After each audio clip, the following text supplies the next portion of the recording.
You're listening to PetLifeRadio.com. Is your pet stressed out? Does your pet need annual vaccines? Which pet is best for a child? Would you know if your dog was in pain? Pet Life Radio presents The Pet Doctor, where you'll learn everything about keeping your pet healthy and happy. From pet care, pet meds and grooming, to pet food, pet insurance, and dental care, this is the place to find out everything there is to know about pet wellness. Whether you have a dog, cat, reptile, or rabbit, you'll find answers for your pets straight from the vets, because it's your pet. Health matters. Please welcome your Pet Doctor host, veterinary media consultant and veterinarian, Dr. Bernadine Cruz. Animals impact the lives of people throughout the world in myriad ways. They provide companionship, transportation, muscle for work, and their bodies for food, fiber, along with a host of other products. Keeping them healthy is not only important for their well-being, but also for the people who interact with them, directly or not. A group of dedicated veterinarians, lay public, and companies are making a difference in the world community, one animal, one person at a time.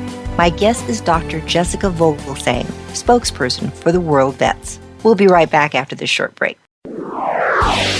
Please have a seat in the waiting room. The doctor will be with you shortly, right after these messages.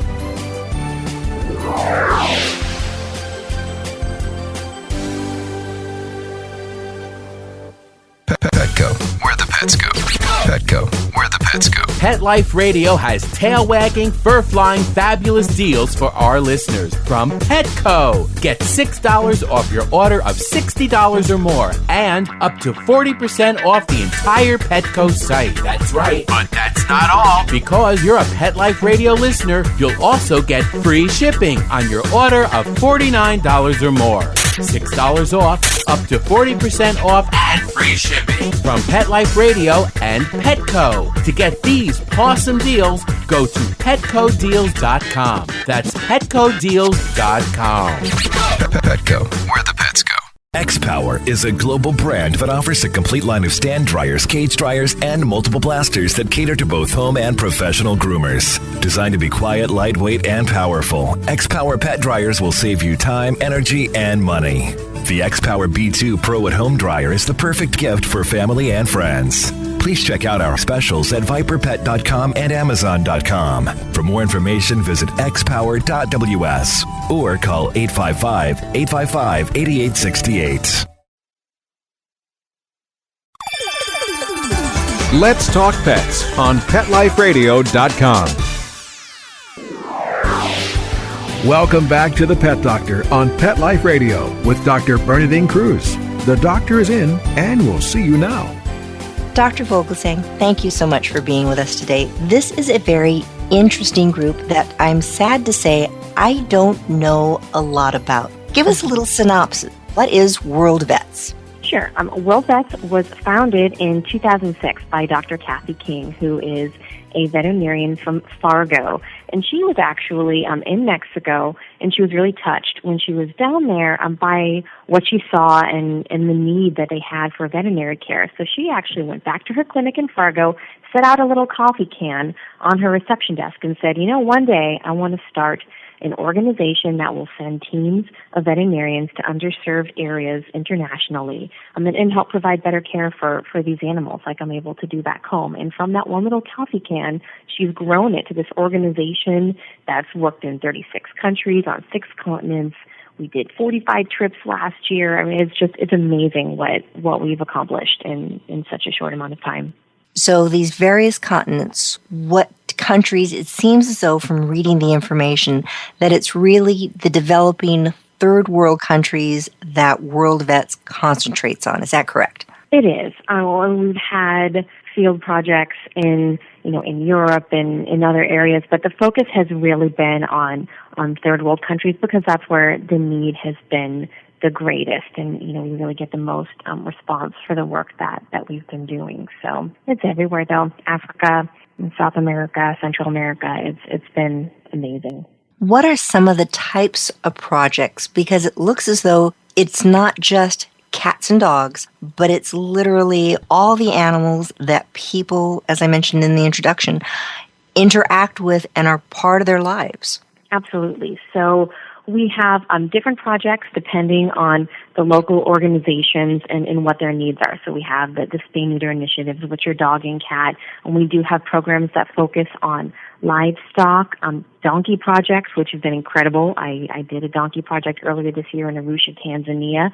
In addition to the veterinary field projects, we also have a disaster response component where we had teams on the ground in Japan after the tsunami, in Haiti after their devastating earthquake, in Thailand after the flooding. We are focusing on an animal rescue training program that's in development that we're really excited about.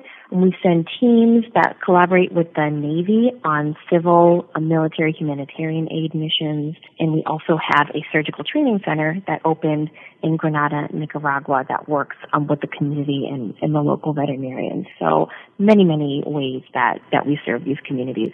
Wow. I mean, the breadth of what you're involved with is absolutely amazing. Some people listening to this, since this is basically a U.S.-based radio show, may be asking, all right, well, this is really very nice. You're going to all these various countries. Why aren't you working here in the United States? Right. And, I think it's a valid question. And the reason that we focused on the international groups is because that's where there's been the greatest need. And when you assess the situation in the States, there's just so much more access to resources.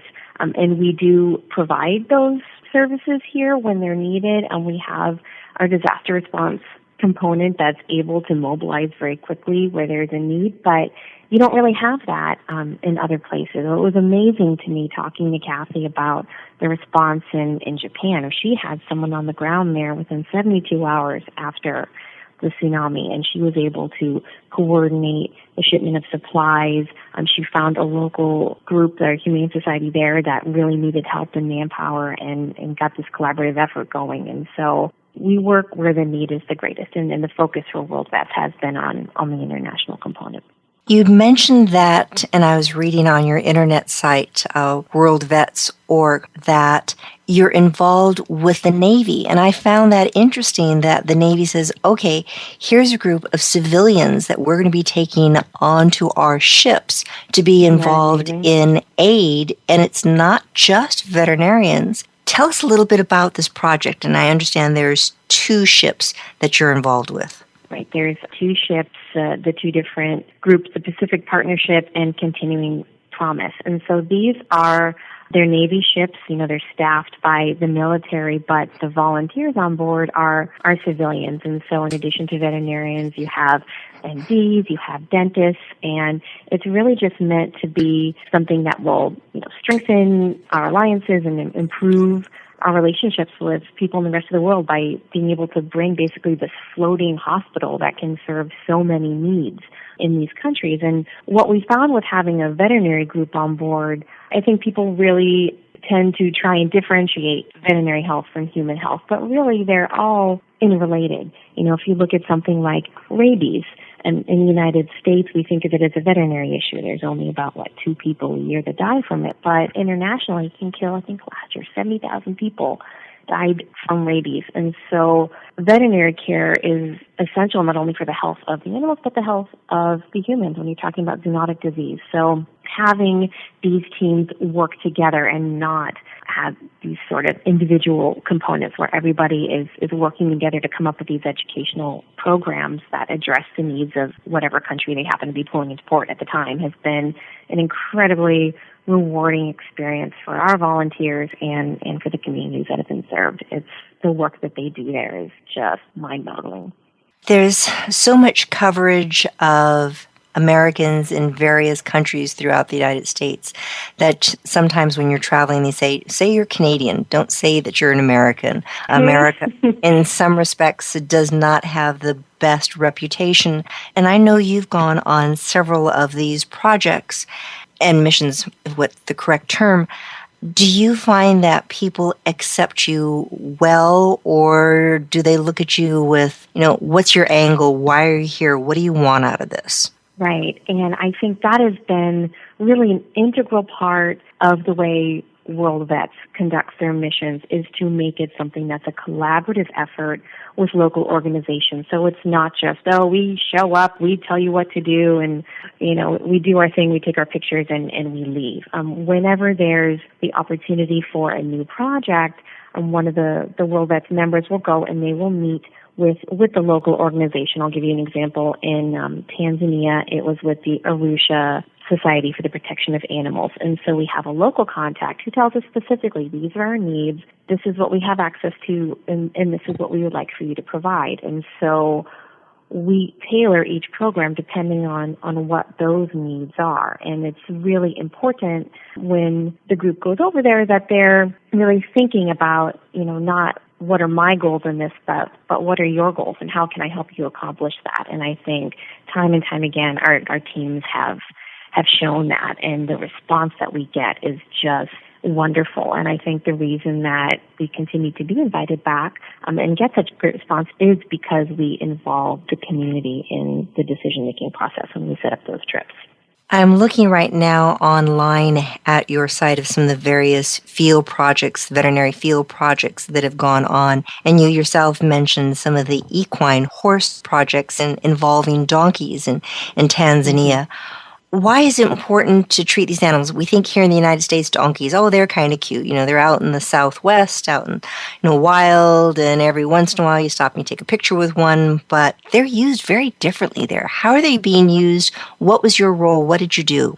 Well, in Arusha, when we were working with the donkeys, and there's different parts, even within Tanzania, the donkeys are used in the city as a different way as opposed to out in the field. So we were actually working with the Maasai, which are basically nomadic herdsmen, and the donkeys there are used as beasts of burden.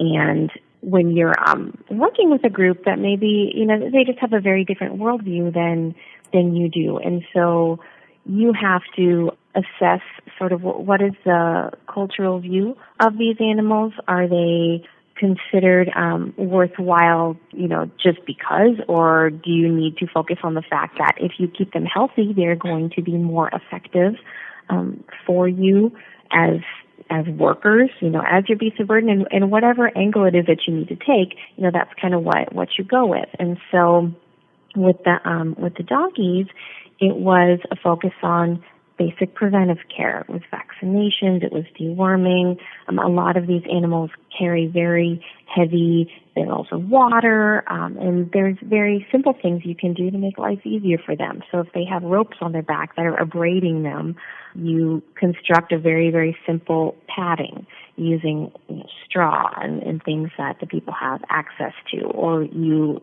show them how they can construct a harness using rope that they already have on hand, so that they don't need to, walk behind the donkeys beating them with switches. So it's kind of some things that seem very, very basic. You have to start with that and then kind of go from there. The great thing about these projects, and especially when you're out there, oh my gosh, it was wonderful, is getting to interact with the children, because I think when you are talking about something like humane education, that's really the key to changing attitudes, is to start with the young ones who are still developing their ideas about their place in the world, the animal's place in the world, and letting them see that this is a beneficial thing to do, and then they'll grow up with that. So it's not really just a one-off deal. This is about long-term goals, long-term projects, and making a long-term difference in the way that people view these animals. So you're really doing a tremendous amount of education, it sounds like. We are.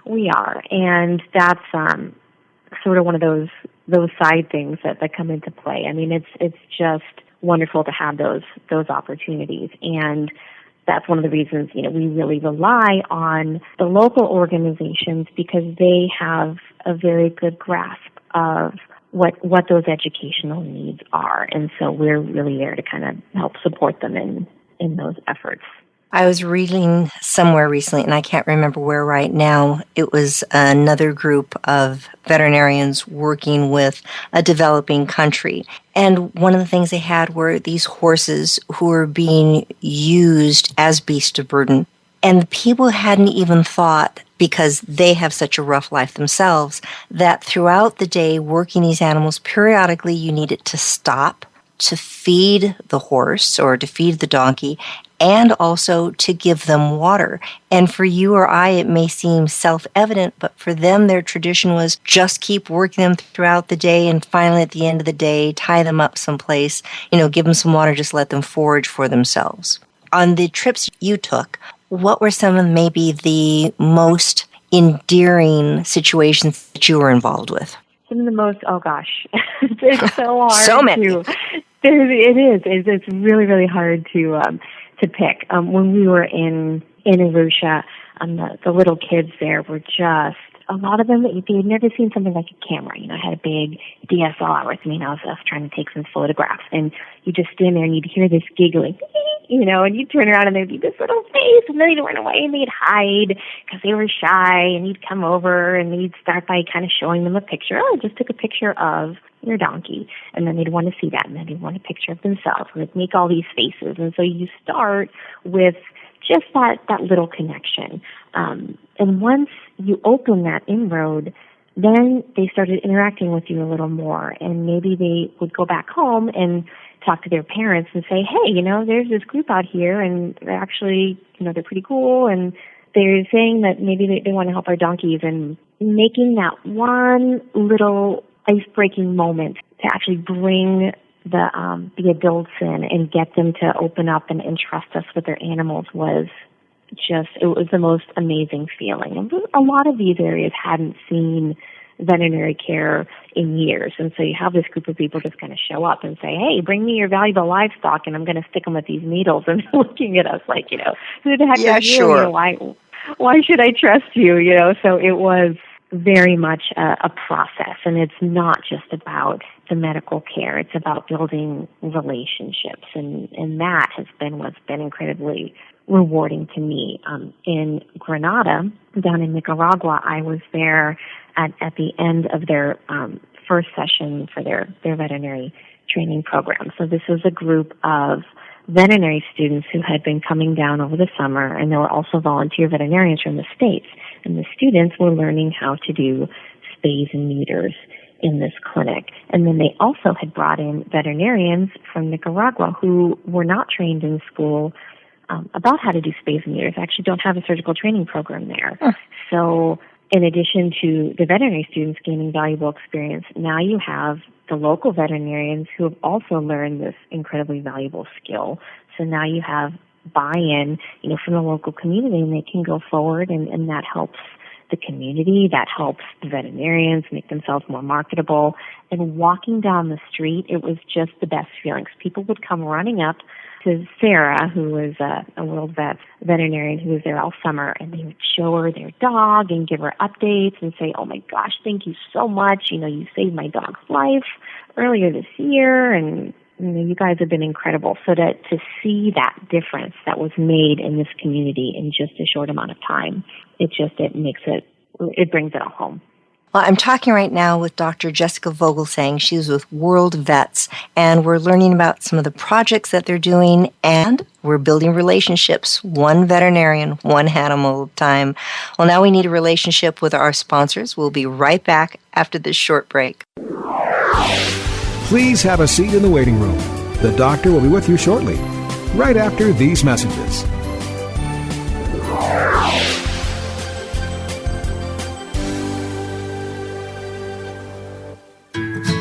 Every pet is unique. Maybe they're gray in the muzzle, yet young at heart. Maybe they're growing out of the puppy stage and into their paws and ears. Or maybe they're just trying to maintain a more girlish figure. At PetSmart, we have the right food for your pet at a great value for you. PetSmart. Be better together. Go to PetSmartDeal.com and save up to 30% on awesome gifts for the pets and pet people in your life. Toys, collars, leashes, PetSmart gift cards, treats, and more. Go to PetSmartDeal.com today. PetSmartDeal.com. I'm not much of a reader, but I do wish I were more well-read. There are so many great books coming out. I wish I could find a way to keep up. Audible.com makes it easy to stay well informed and catch up on your reading simply by listening. Audiobooks from Audible turn downtime into uptime. You'll be more productive and become well read. Now I'm able to catch up on all the great books I've been wanting to read. With Audible, I feel smarter. Pet Life Radio listeners, try Audible.com now and get your first 30 days of Audible Listener Gold membership plan free. And get a free audiobook. Choose from over 100,000 titles. To get this great deal, go to audibledeals.com. That's audibledeals.com. Hi everybody, I'm Megan Blake here with my sidekick Super Smiley, the giant mutt and spokes dog for throwaways. You're listening to Pet Life Radio, and I'd like to tell you about our brand new show, A Super Smiley Adventure. Our show explores adventures with animals. They can be traveling, out in the world trips, or inner journeys where our animals lead us to inspiration and self-discovery, or just plain fun adventures. Join us here on Pet Life Radio on A Super Smiley Adventure. Good boy. Let's talk pets. Let's talk pets On Pet Life Radio. Pet Life Radio. PetLifeRadio.com. Welcome back to the Pet Doctor on Pet Life Radio with Dr. Bernadine Cruz. The doctor is in, and we'll see you now. Dr. Vogelsang, I keep listening to the passion and excitement in your voice, and I have to admit, I have never done a project like this, and all these questions are going through my mind. Number one, when you're out in the field, I gather that you're going to be living with these local people. So your living conditions may not be 4-star living at the Ritz. Well, they're not, but, they're not destitute either. There's kind of a balance.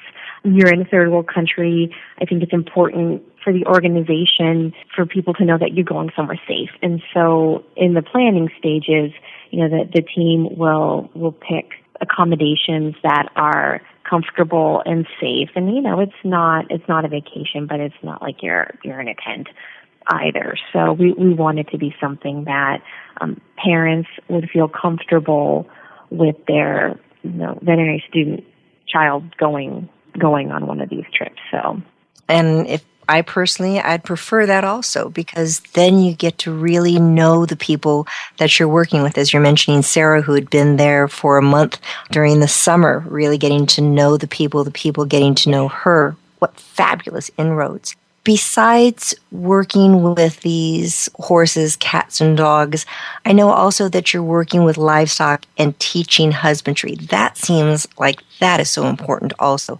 because you're educating that next generation and allowing them to live a better quality of life, their sustenance. Absolutely. And that's a component that I think has been lacking in a lot of these projects. There's definitely a focus on, spay neuter is high visibility. People love to see that. But when you're talking about something that is really going to help a community for its long-term economic health, safety, the animal husbandry is a big issue, and that's something that World Vets is trying to grow, to really build up that aspect of the work that we do. And we have enough veterinarians in our volunteer network who have background in large animal medicine that we can do a good job of moving that up in our priorities. So we're very, very excited about the opportunities that we have to improve people's lives with that aspect of our work.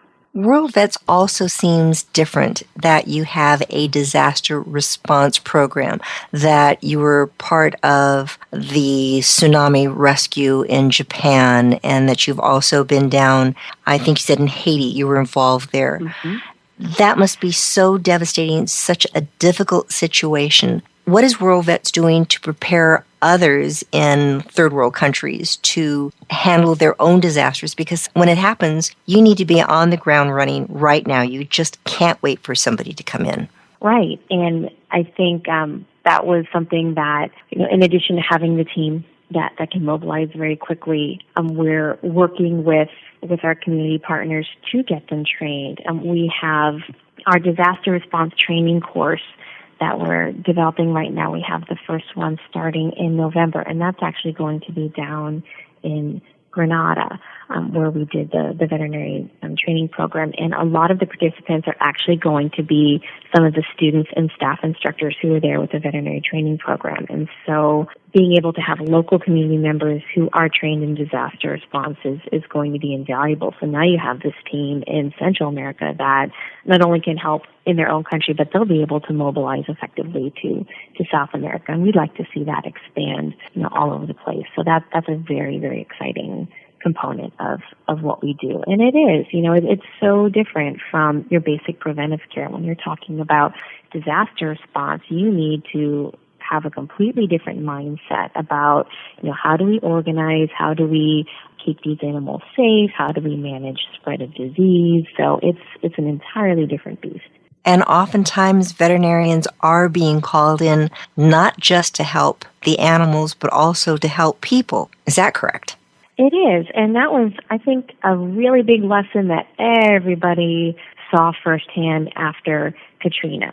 There's a lot of criticism, I think, in general, veterinarians, why are you spending time helping animals and not helping people? And it's just, you can't, they have to be two separate things when you're talking about disaster response. The people that are trained to rescue people, that needs to be their focus. You need to have a different group that are specially trained for the needs of animals.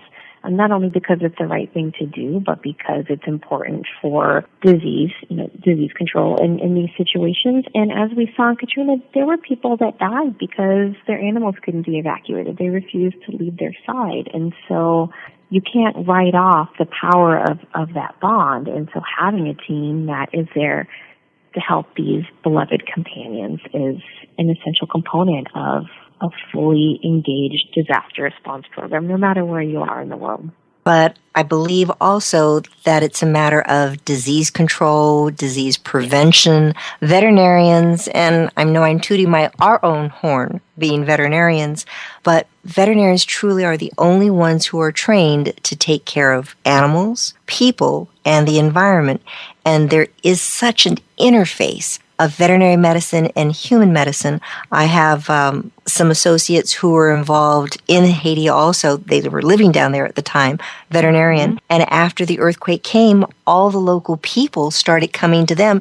They didn't have much, but at least they had some medical training that they were able to help the people, help the animals in a very MacGyverish kind of way. Right. And I think, as you well know, that's part of the mindset of being a veterinarian is thinking on your feet, because there is such a wide disparity in what it is that we need to do, even in the clinic. There is no standard day. Every day is different, and that's one of the thrills and the challenges of being in a third world country is you've got, maybe 5 things in your bag. When we were in Arusha, we were out in the middle of nowhere. We drove for about 2 hours into the bush. And we were standing in the middle of the desert, and there was a chute that someone had just randomly built kind of out in the middle of the savannah, and these Maasai would just kind of be wandering by with their donkeys and show up. And so we had whatever a was chute in the was car. A structure in which to put these donkeys, not somebody shot somebody. Right. Thank you, yes. So it's basically a long bit of fencing, and you can put the animals in it, and so one by one you can go down the line and give them their preventive care. But, we're just kind of standing there out in the middle of nowhere, and so one of them had an abscess that needed to be drained. So you'd just be going through the back saying, well, I got this, I don't have that, and it's just incredibly gratifying to know that you were able to use what you had at hand to help. And you can't go running back to the clinic. You don't have a portable X-ray machine. How can you be? Right, yeah, that was it. Well, you've been talking about veterinarians, and we'll make the jump, veterinary technicians. But who else can get involved in these types of projects? Because people listening to this, most of these are pet owners, and they go, wow, this sounds awesome. I'd love to get involved. What can they do? There's a lot of different ways. There are openings on most of the trips for assistants who do not need to be trained. The majority of the positions are obviously for veterinarians and veterinary technicians, but we've had people who have no background in that at all that can go on the trips. We have the worldvets.org website, and we have membership that's open to anyone to support our efforts. We encourage everybody to join us on Facebook. It's just facebook.com/worldvets, and help spread the word about what we're doing. Talk to your veterinarian, see if they'd like to volunteer. We have a wish list, and we obviously rely very much on donations. So there are so many different ways that people can get involved, and we are grateful for the support of every single person. And in 2013, what are some of the missions that World Vets is going to be going on? Oh, there's so many. We have another donkey project in Arusha that I'm very excited about. There are a couple projects in Ecuador, the spay-neuter projects. There's a new one in Grenada that they have going, the surgical training. They have about 25 of them already on their website, and that's just going through June. So I think they're on scale for about 55 projects this year, and a few new pilot ones. There's something new every week popping up there, it seems.